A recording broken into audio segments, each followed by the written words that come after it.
കൂടി ഇപ്പോൾ ചേരുന്നത് ഈ ദൗത്യ സംഘത്തിലുണ്ടായിരുന്ന സന്നദ്ധ പ്രവർത്തകരാണ്. കഴിഞ്ഞ ദിവസം വരെ ആ പ്രദേശത്ത് ഉണ്ടായിരുന്ന ആളുകളാണ്. അതുകൊണ്ട് തന്നെ നേരിട്ട് അവിടുത്തെ കാര്യങ്ങൾ നമുക്ക് ചോദിച്ചറിയാം. ഇപ്പോൾ ഈ രണ്ടാമത്തെ ഡ്രോൺ ബാറ്ററിയും ഇവിടെ ഇപ്പോൾ എത്തിയിരിക്കുന്നുണ്ട്. രണ്ടാമത്തെ ബൂം ലെങ്ത് സംവിധാനം എത്തിയിട്ടുണ്ട്.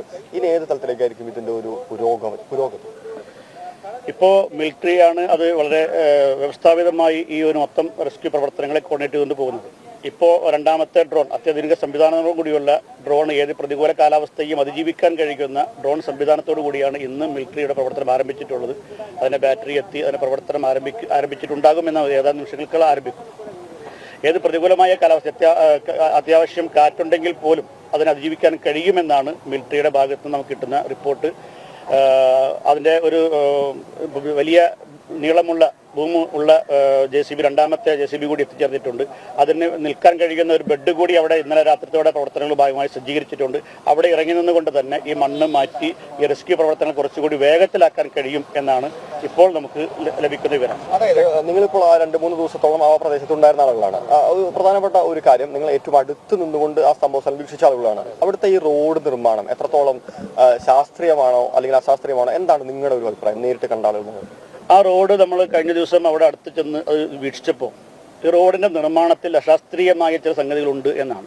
ഇവിടുത്തെ MLA പോലും, ഈ പ്രദേശത്തെ MLA പോലും ഇന്നലെ നടന്ന പത്രസമ്മേളനത്തിൽ അദ്ദേഹം അറിയിച്ചത് ഇവിടെ ജിയോളജി വകുപ്പിൻ്റെ സർവേ പ്രകാരം തന്നെ ഇത് ഒരു റോഡിന് പര്യാപ്തമായൊരു പ്രദേശമല്ല, ഏത് സമയവും മണ്ണിടിയാൻ സാധ്യതയുള്ളതാണ്. അതോടൊപ്പം തന്നെ നാഷണൽ ലെവലിലുള്ള ഒരു സർവേക്ക് കൂടി റിപ്പോർട്ട് ആവശ്യപ്പെട്ടിട്ടുണ്ട്. അതിന് റിപ്പോർട്ട് കൂടി കിട്ടിയാൽ ഈ റോഡിൻ്റെ അലൈൻമെൻറ്റ് തന്നെ മാറ്റിക്കൊണ്ട് ഇത് റോഡ് മറ്റു പ്രദേശത്ത് കൂടി തിരിച്ചുവിടേണ്ടതുണ്ട് എന്നാണ് മനസ്സിലായിട്ടുള്ളത്. നമ്മൾ ആ പ്രദേശത്ത് നോക്കുമ്പോഴും ഏത് നിമിഷവും മണ്ണ് ഇടിയാൻ സാധ്യതയുണ്ട് എന്നാണ്. പ്രത്യേകിച്ച് കൊങ്കൺ പാത അവർ തൊട്ടടുത്ത് കൂടി കടന്നു പോകുന്നത് കൊണ്ട് ഈ ട്രെയിൻ കടന്നു പോകുമ്പോൾ ആ പ്രദേശത്ത് ഒരു ജെർക്കിംഗ് ഉണ്ടാകും.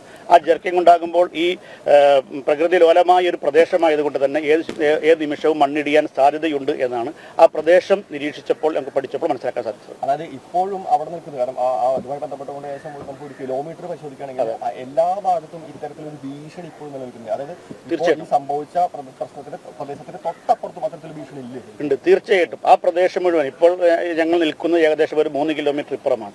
ഇവിടെ നിന്ന് അങ്ങോട്ട് നമ്മൾ ഏകദേശം ഒരു 2-3 കിലോമീറ്റർ 4-5 കിലോമീറ്റർ സഞ്ചരിച്ചാൽ പോലും ഏത് ഭാഗത്തും ഏത് നിമിഷവും മണ്ണിടിയാൻ കഴിയുന്ന സ്വഭാവത്തിൽ പല സ്ഥലത്തും വിണ്ടു നിൽക്കുന്നതായി നമുക്ക് കാണാൻ കഴിയും.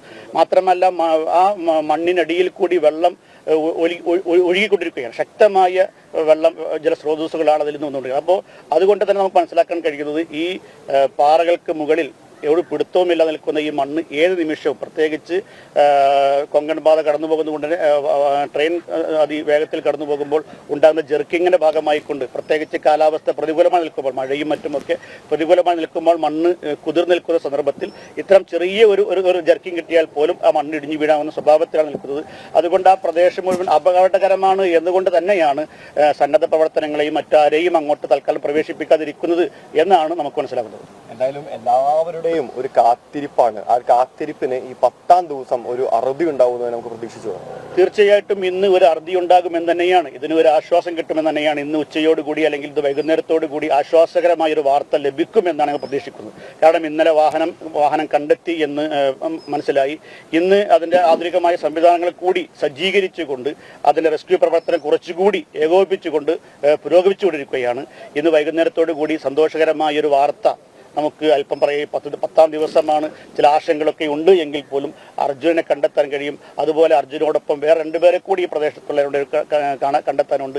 അത് കണ്ടെത്താൻ കഴിയും എന്ന ഒരു ശുഭപ്രതീക്ഷയോടുകൂടിയാണ് ഞങ്ങളെല്ലാവരും ഇവിടെ സജ്ജമായി നിൽക്കുന്നത്. തീർച്ചയായും ഇവരുടെ അതേ പ്രതീക്ഷകൾ തന്നെയാണ് എല്ലാവർക്കും ഉള്ളത്, എല്ലാ മനുഷ്യർക്കും ഉള്ളത്. അർജുനെ മാത്രമല്ല മൂന്ന് ആളുകളാണ് അത്തരത്തിൽ മണ്ണിനടിയിൽ പെട്ടിരിക്കുന്നത് എന്നാണ് നമുക്ക് അറിയാൻ വേണ്ടി സാധിക്കുന്നത്. എല്ലാവരെയും ഇന്ന് കണ്ടെത്താൻ വേണ്ടി സാധിക്കും. ഇന്ന് വൈകുന്നേരത്തോടു കൂടി തന്നെ ശുഭകരമായിട്ടുള്ള ഒരു വാർത്ത നമുക്ക് കേൾക്കാം എന്ന് തന്നെയാണ് നമ്മുടെ എല്ലാവരുടെയും പ്രതീക്ഷ.